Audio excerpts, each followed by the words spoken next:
اللہ تعالیٰ نے جتنی بھی مخلوقات بنائی ہے اس میں سے صرف ایک انسان ہے جو کل کے لیے اکٹھا کر کے سوچتا ہے اور جمع کرتا ہے، باقی جتنی بھی مخلوق ہے نا وہ جمع نہیں کرتی۔ اذ تستغیثون ربکم فاستجاب لکم انی ممددکم بألف من الملائکۃ مردفین، سورہ الانفال کی آیت نمبر 9۔ برکت والا رزق چاہتے ہیں اور بے حساب رزق چاہتے ہیں تو قرآن کی اس ایک آیت کو 14 بار پڑھنے کی عادت بنا لیں۔ دیکھیے،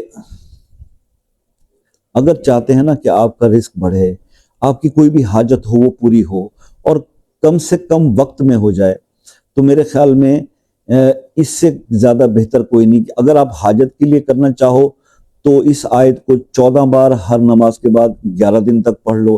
اگر آپ کسی رزق کی بہتری اور برکتوں کے لیے پڑھنا چاہتے ہو تو اس آیت کو آپ 14 بار ہر نماز کے بعد 40 دن تک کر لو، اور خواتین وقفے کے بعد یہ 40 دن مکمل کر لیں۔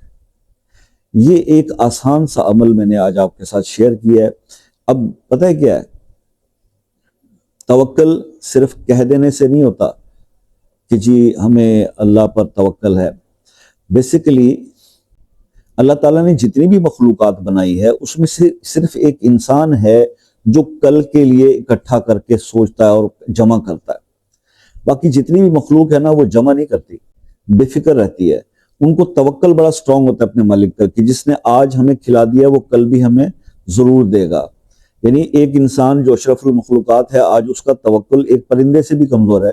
ایک پرندہ جو شاخ پر بیٹھے ہوئے آنکھیں بند کر کے سو جاتا ہے تو اس کو یقین ہوتا ہے کہ میرا مالک مجھے گرنے نہیں دے گا، اور آپ یقین کریں کہ یہ توکل کی ایک اعلیٰ قسم ہے۔ اس طرح کا اپنے اندر توکل پیدا کریں، اور پھر کوئی بھی دیکھیے کسی غیر اللہ کی طرف مت دیکھیں۔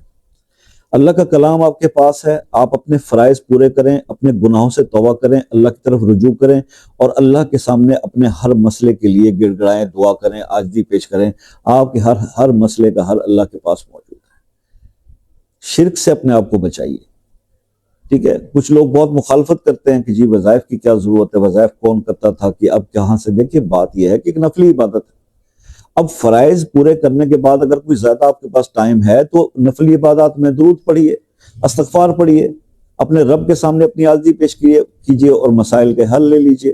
یہ عمل اسی لیے میں نے آپ کو پیش کیا۔ امید ہے کہ آپ کو سمجھ میں آ گیا ہوگا۔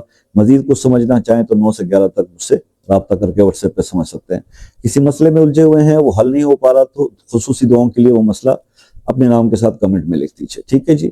اور باقی یہ ہے کہ مجھ سے رابطہ کرنے کا سب سے آسان طریقہ یہ ہے کہ واٹس ایپ پر ایک میسج کر کے آپ کال کا ٹائم لے لیں، چاہے پاکستان میں ہے چاہے کسی دوسرے ملک میں، ٹھیک ہو گیا؟ اور باقی میرے بھائی، آپ سے بھی ہمیشہ یہ ریکویسٹ رہتی ہے کہ دعاؤں میں یاد رکھا کیجیے، دعاؤں میں بڑی طاقت ہوتی ہے بھائی، دعاؤں میں یاد رکھیے۔ انشاءاللہ زندگی رہی تو نیکسٹ کسی ویڈیو میں آپ سے پھر ملاقات ہو جائے گی۔ تب تک کے لیے اجازت دیجیے، اللہ حافظ۔